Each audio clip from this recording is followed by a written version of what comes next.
नमस्कार प्रिय दर्शकों, हाजिर हूं मैं सूर्य राशि परिवर्तन प्रभाव को लेकर। 14 जनवरी 2026 दोपहर 3:13 पर भुवन भास्कर अपनी वर्तमान अग्नि तत्वीय राशि धनु राशि को छोड़कर मकर राशि में प्रवेश करने जा रहे हैं, जहां की वो 13 फरवरी 2026 की प्रातः तक रहेंगे और इसके पश्चात कुंभ राशि में प्रवेश कर जाएंगे।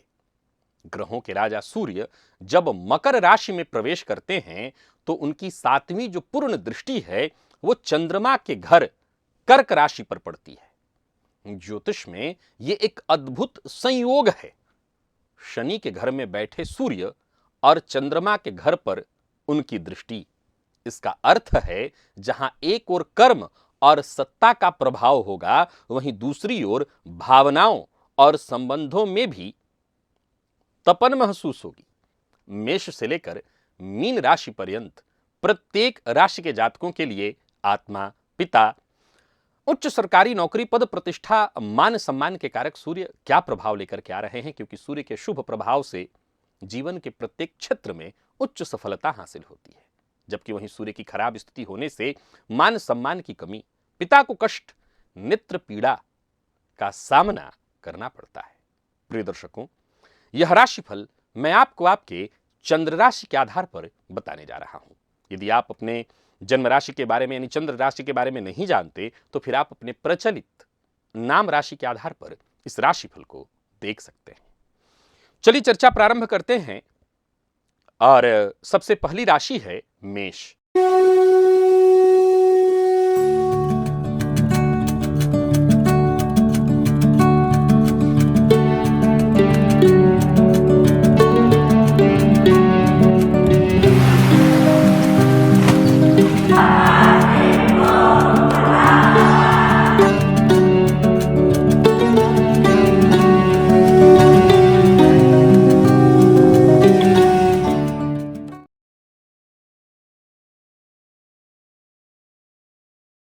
मेष राशि के जातकों के लिए सूर्य आपकी राशि से दशम में प्रवेश करने जा रहे हैं, जहां की वो दिग्बली होकर के गोचर करेंगे। यहां से वे आपके चतुर्थ भाव यानी सुख और माता के स्थान को देख रहे हैं। नक्षत्र प्रभाव के दृष्टिकोण से देखें तो अगर आप अश्विनी नक्षत्र के जातक हैं तो कार्यक्षेत्र में अचानक बड़ा पद मिलेगा, और अगर आपका जन्म भरणी नक्षत्र में हुआ है तो भरणी नक्षत्र के जातकों को महिला सहयोगियों से विशेष लाभ होगा। और कृत्तिका के अगर आप जातक हैं तो प्रशासन में आपका दबदबा बढ़ेगा। यह है आपके लिए फायदा। सूर्य दृष्टि चतुर्थ भाव पर होने से यह संकेत भी मिल रहा है कि कार्यक्षेत्र में आप जितनी सफलता पाएंगे उतनी ही घर में अशांति का वातावरण होगा। काम में बोझ के कारण कार्यक्षेत्र का दबाव आपके ऊपर होगा। फलतः आप परिवार को समय नहीं दे पाएंगे। फलतः माता के स्वास्थ्य, मन की शांति, इन सभी चीजों में कमी आएगी। आपको घर और दफ्तर में संतुलन बनाए रखना होगा। स्वास्थ्य के दृष्टिकोण से देखें तो आय में तो जबरदस्त उछाल है, जबरदस्त। भाई दिग्बली सूर्य, जैसा मैंने कहा, अगर आप मेष के तीनों में किसी नक्षत्र में फायदा ही दिख रहा है, लेकिन स्वास्थ्य में परेशानी, छाती यानी सीने में जलन। अगर आप हार्ट पेशेंट है के रोगी हैं तो आपको बहुत ध्यान रखना होगा। अगर आप बीपी के रोगी हैं तो भी आपको दिक्कत होगी। मानसिक थकान महसूस होने वाली है। एक विशिष्ट उपाय आपके लिए बताता हूं। इस पूरे माह सूर्य के बल को ठीक रखने के लिए, किसी भी तरह की कोई कमी न मिले, इसके लिए लाल चंदन का तिलक, और नहीं रोज लगा सकते तो कम से कम रविवार अवश्य लगाइए। और घर से निकलते वक्त माता के चरणों को प्रणाम करिए। अगर वो नहीं है तो उनकी तस्वीर को फिर प्रणाम करके जाइए, अवश्य लाभ होगा। वृषभ के जातकों के लिए सूर्य का आपकी राशि से नवम में आना और तृतीय भाव यानी पराक्रम भाव पर उनकी दृष्टि का पड़ना, जो कि छोटे भाई बहनों का घर, उसको देख रहे हैं। नक्षत्र प्रभाव के दृष्टिकोण से देखें तो अगर आपका जन्म कृत्तिका नक्षत्र में हुआ है तो पिता से मतभेद के बावजूद भाग्य साथ देगा। अगर आपका जन्म रोहिणी नक्षत्र में हुआ है तो मन तीर्थ यात्रा इत्यादि में लगेगा और मृगशिरा वालों को विदेश से विशेष लाभ होगा इस गोचर काल में। सूर्य की दृष्टि तीसरे भाव पर पड़ रही है। फलतः साहस आपका सातवें आसमान पर होने वाला है। आप जो ठान लेंगे उसे पूरा करके मानेंगे। लेकिन छोटे भाई बहनों के साथ संबंध को आप बहुत संभाल नहीं पाएंगे। यहां अहम का टकराव होगा, पड़ोसियों से विवाद होगा। आपकी संचार शैली, जो कम्युनिकेशन शैली है, वह अत्यंत प्रभावशाली होगी। व्यापारियों को व्यापार में फायदा, यात्राएं आपकी सफल होंगी, भाग्य का भरपूर साथ मिलेगा, भाग्य से ही सही धन आएगा। कंधों में और कान से संबंधित थोड़ी परेशानी आपको हो सकती है। एक विशिष्ट उपाय आपको बता रहा हूं, जिसे अगर आप करें तो यह गोचर और लाभप्रद हो जाएगा। सायंकाल घर के मुख्य द्वार पर अगर कपूर जलाया जाए तो बहुत फायदा मिलेगा। अगर रोज नहीं तो कम से कम रविवार के रविवार करिए, और रविवार को आप गाय को थोड़ा गेहूं खिलाइए, इससे भी फायदा होगा। मिथुन के जातकों की ओर चलते हैं। सूर्य का यह गोचर आपकी राशि से अष्टम में है। अब सूर्य का गोचर जो कि आपकी राशि से अष्टम है, उनकी सातवीं दृष्टि आपके दूसरे भाव पर है, धन भाव, वाणी पर। नक्षत्र प्रभाव के दृष्टिकोण से देखें तो अगर आप मृगशिरा में जन्मे हैं तो चोट चपेट से आपको बचना होगा। आर्द्रा नक्षत्र में जन्मे हैं तो गुप्त शत्रुओं से सावधान रहना होगा। और पुनर्वसु वालों के लिए वसीयत, बीमा, इससे लाभ होने वाला है।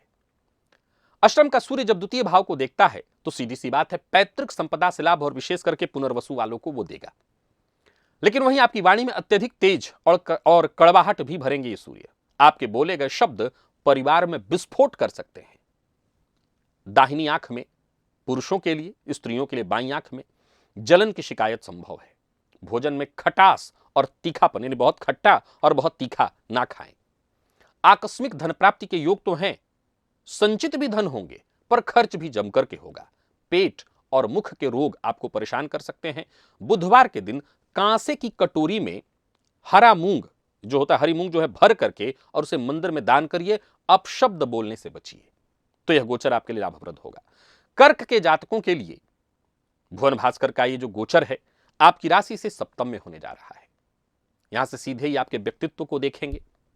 नक्षत्र प्रभाव के दृष्टिकोण से देखें तो अगर आपका जन्म पुनर्वसु नक्षत्र में है तो जीवन साथी का सहयोग मिलेगा। पुष्य में अगर आपका जन्म हुआ है तो आपका व्यापार स्थिर होगा। और आश्लेषा में यदि आपका जन्म हुआ है तो साझेदारी के मामले में जरा सतर्क रहिएगा, धोखा मिलेगा।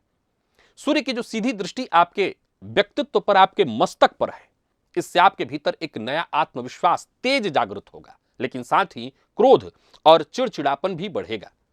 दांपत्य जीवन की जो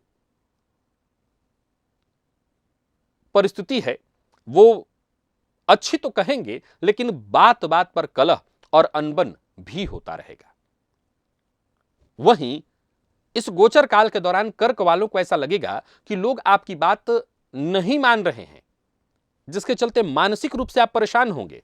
पर उसके लिए जैसे ही आप प्रयत्न करेंगे, क्योंकि सूर्य की दृष्टि आपके व्यक्तित्व पर है, मानेंगे लोग। साझेदारी में व्यापार करते हैं, पारदर्शिता लाइएगा, तभी लाभ होगा। आय के दृष्टिकोण से देखें तो व्यापारिक आय उत्तम रहने वाला है। सिर दर्द, माइग्रेन और रक्तचाप की समस्या से जरा सावधान रहिएगा। विशेष उपाय के रूप में नित्य तांबे के पात्र में थोड़ा जल लेकर के भुवन भास्कर को अर्घ्य दीजिए। और साथ ही साथ यदि शिवलिंग पर भी जल अर्पित करते रहें तो यह गोचर अच्छा रहेगा आपके लिए। सिंह के जातकों के लिए यह गोचर आपकी राशि से षष्ठ में है। इनकी दृष्टि 12वें भाव पर आपकी होगी, जो कि व्यय और विदेश का भाव है। नक्षत्र के दृष्टिकोण से देखें तो जो मघा नक्षत्र में जन्मे लोग हैं वो कोर्ट केस में जीतने वाले हैं। पूर्वा फाल्गुनी हैं, उदर विकार से परेशान होंगे। और जो उत्तरा फाल्गुनी वाले हैं उनके शत्रु नष्ट होंगे। 12वें भाव पर सूर्य की दृष्टि एक तरह से देखें तो इस बात की पुष्टि करता है कि अनावश्यक खर्च पर आपको लगाम लगाना होगा। विशेष करके चिकित्सा या कानूनी मामले में आपका धन जा सकता है। जो लोग विदेश जाने के लिए प्रयासरत हैं, सूर्य की दृष्टि 12वें पर होने के चलते आपका वीजा, पासपोर्ट इत्यादि में जो भी बाधाएं आ रही हैं, समझ कर लीजिए कि वो जल करके भस्म हो जाएगी, यानी परेशानियां जल करके भस्म हो जाएंगी। निद्रा में थोड़ी कमी महसूस होगी, रात में आपको बेचैनी हो सकती है। पुराना कहीं फंसा हुआ धन था वो वापस आता दिखाई पड़ रहा है। आंखों में और पैर में कष्ट की स्थिति उत्पन्न होगी, सो स्वास्थ्य का ख्याल रखना होगा। रविवार के दिन 1.25 किलो गेहूं तांबे के पात्र में रख करके अगर आप दान करें और रात को अपने सिरहाने किसी भी पात्र में, विशेष करके किसी भी पात्र में रख सकते हैं, तांबे में रखें तो और अच्छा, जल रख करके सोएं और सुबह उसे किसी पौधे में डाल दें। पीने के लिए नहीं कह रहा हूं, पौधे में डाल दें, तो यह गोचर आपके लिए बेहद लाभप्रद होगा। और बात कन्या की कर लेते हैं। कन्या के जातकों के लिए सूर्य का यह गोचर आपकी राशि से पंचम में है। सूर्य की दृष्टि आपके एकादश यानी लाभ भाव पर है। अब देखा जाए तो उत्तरा फाल्गुनी में अगर आपका जन्म हुआ है तो संतान सुख मिलेगा। हस्त वालों को शेयर बाजार में संभल करके रहना होगा, और चित्रा वालों को आपकी जो तकनीकी वाली बुद्धि है वो कमाल करेगी। दृष्टि सूर्य की अगर देखें तो लाभ भाव पर होने से अत्यंत शुभ दृष्टि मानी जाएगी। आय के स्रोत मिलेंगे, बढ़ेंगे, उसमें वृद्धि होगी। बड़े भाई बहनों का सहयोग मिलेगा, उच्च अधिकारियों से संपर्क मिलेगा, बढ़ेगा, संपर्क मजबूत होगा। समाज में जो प्रतिष्ठित लोग हैं समाज के, उनके बीच आपका उठना बैठना होगा। लेकिन वहीं मित्रों के साथ स्वाभिमान का टकराव हो सकता है। कोई पुराना मित्र आपके व्यवहार से रूठ सकता है। गर्भवती महिलाओं को इस गोचर काल के दौरान बहुत सजग होना चाहिए। अगर आप कन्या राशि की हैं तो गर्भवती हैं तो सावधानी बरतिएगा। आय के मामले में यह गोचर निश्चित ही श्रेष्ठ है, और स्वास्थ्य के मामले में पेट, एसिडिटी से संबंधित परेशानी आपको होने वाली है। 7 प्रकार का अनाज, जिसे सतनाजा कहते हैं, पक्षियों को दीजिए। रविवार के दिन हो सके तो नमक का सेवन ना करिए, यह गोचर अच्छा होगा आपके लिए। तो वहीं तुला के जातकों की बात कर लेते हैं। तुला राशि के जातकों के लिए सूर्य का यह गोचर आपकी राशि से चतुर्थ में है, जहां से सूर्य की 7वीं दृष्टि 10वें भाव पर होगी, यानी कर्म और पिता के स्थान को देख रहे हैं सूर्य। अगर आपका जन्म चित्रा नक्षत्र में हुआ है तो चित्रा नक्षत्र वालों को संपत्ति से लाभ होने वाला है, यानी संपत्ति बेच करके भी संपत्ति से जुड़ा कार्य करते हैं तो उससे भी लाभ होने वाला है, या आपकी संपत्ति रेंट इत्यादि पर देते हैं तो उससे लाभ होने वाला है।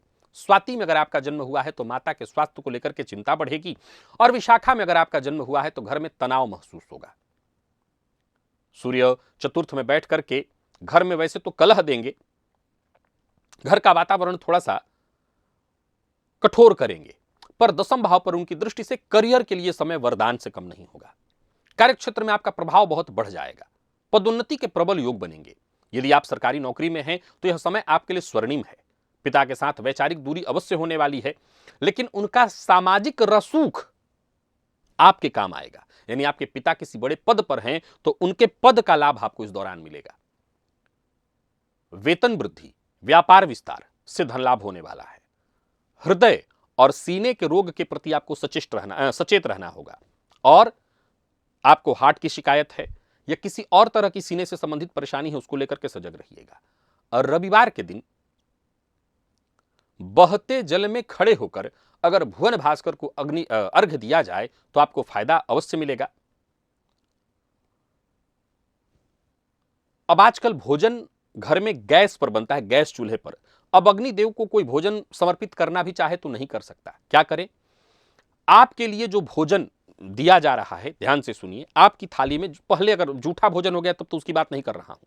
भोजन अगर पहले वाला पक्का है कि आपको मिला है भगवान के नाम पर, विशेष करके अग्निदेव के नाम पर, आप थोड़ा सा भोजन निकाल दीजिए, बाद में उसको गाय को खिला दीजिएगा, इससे फायदा मिलेगा। वृश्चिक के जातकों की बात कर लेते हैं। यह गोचर आपकी राशि से तीसरे में है। भुवन भास्कर की दृष्टि आपके भाग्य भाव पर होगी, यानी धर्म भाव पर। विशाखा में अगर आपका जन्म हुआ है, विशाखा नक्षत्र के हैं आप, तो भाइयों का साथ मिलेगा। अनुराधा में आपने जन्म लिया है तो विदेश यात्रा आप कर सकते हैं, और वो भी सफल यात्रा। और ज्येष्ठा में जो लोग जन्मे हैं उनकी लेखन क्षमता सराही जाएगी। सूर्य की दृष्टि 9वें भाव पर होने से भाग्य प्रबल आपका साथ देगा। धर्म और आध्यात्म में आपकी गहरी रुचि होगी। लेकिन जो लोग रूढ़िवादी विचार के हैं वो आपका विरोध कर सकते हैं। पिता के साथ संबंध में उतार चढ़ाव देखने को मिल सकता है। उनके स्वास्थ्य का ख्याल रखना अत्यंत आवश्यक है। और उच्च शिक्षा ग्रहण कर रहे विद्यार्थियों के लिए समय, सूर्य की यह दृष्टि अत्यंत सफलता देने वाली है। आपकी कीर्ति दूर दराज के क्षेत्रों में फैलेगी। आय के नए मार्ग खुलेंगे। स्वास्थ्य उत्तम रहेगा। गर्दन में दर्द की शिकायत संभव हो सकती है। कुल मिलाकर के यह गोचर आपके लिए बढ़िया है, और बेहतर करने के लिए हनुमान जी के मंदिर में जाइए, उनका दर्शन करिए, हनुमान जी को चोला चढ़ाइए, बंदरों को, गाय को गुड़ चना खिलाइए, इससे फायदा मिलेगा। और वहीं धनु के जातकों के लिए सूर्य का यह गोचर आपकी राशि से दूसरे में है। सूर्य की दृष्टि आपके अष्टम भाव पर होगी। अष्टम भाव यानी आयु का भाव, गुप्त धन, इस भाव पर पड़ रही है। नक्षत्र के दृष्टिकोण से देखें तो अगर आपका जन्म मूल नक्षत्र में हुआ है तो वाणी पर संयम बहुत जरूरी है। पूर्वाषाढ़ा में जो लोग जन्मे हैं उन्हें ससुराल पक्ष से लाभ हो सकता है, और उत्तराषाढ़ा वालों को पारिवारिक व्यवसाय में अगर आप हैं तो चमकेंगे, यानी व्यवसाय आपका चमकेगा। सूर्य की जो अष्टम भाव पर दृष्टि है, यह बताती है कि आपको स्वास्थ्य के प्रति तनिक भी लापरवाही नहीं बरतनी है, अन्यथा आपको नुकसान होगा।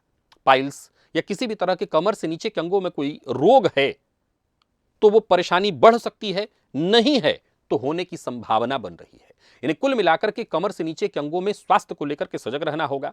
गूढ़ विद्या, ज्योतिष, तंत्र मंत्र के क्षेत्र में आप पारंगत हो सकते हैं।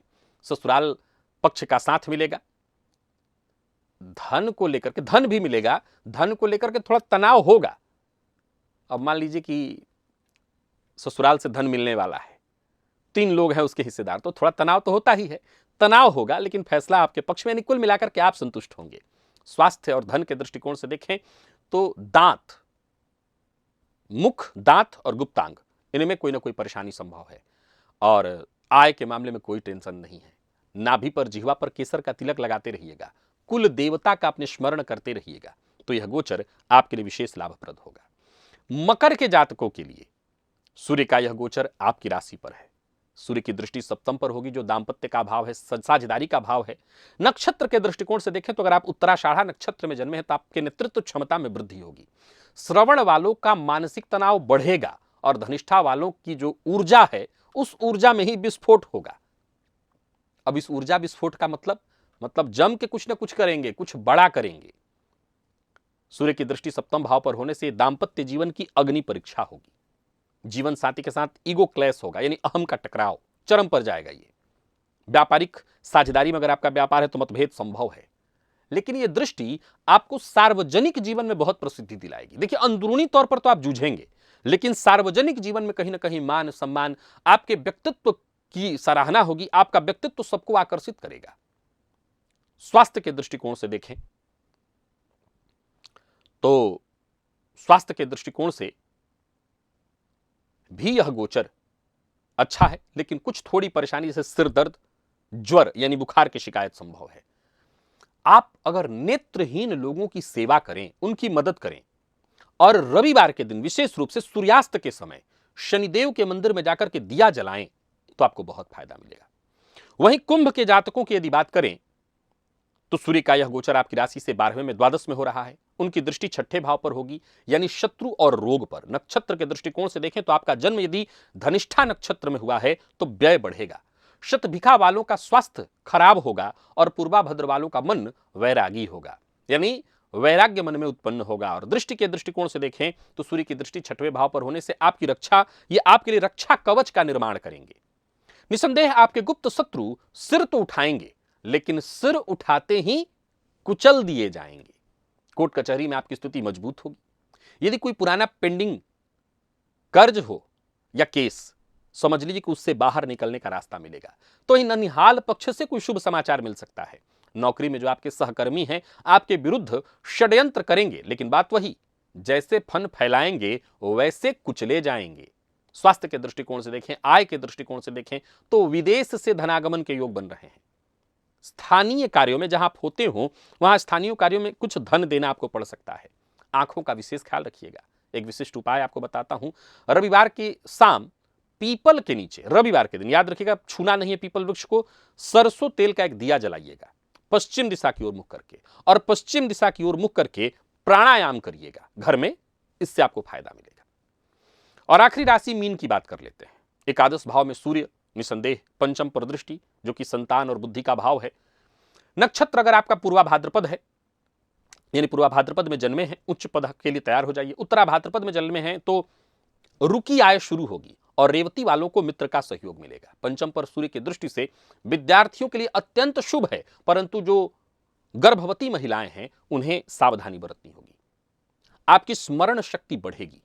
मैं पुनः दोहराऊं कि जो गर्भवती महिला, और विशेष करके तीसरे और 8वें महीने वाली जो गर्भवती महिलाएं हैं, उन्हें बहुत ज्यादा ध्यान रखना होगा।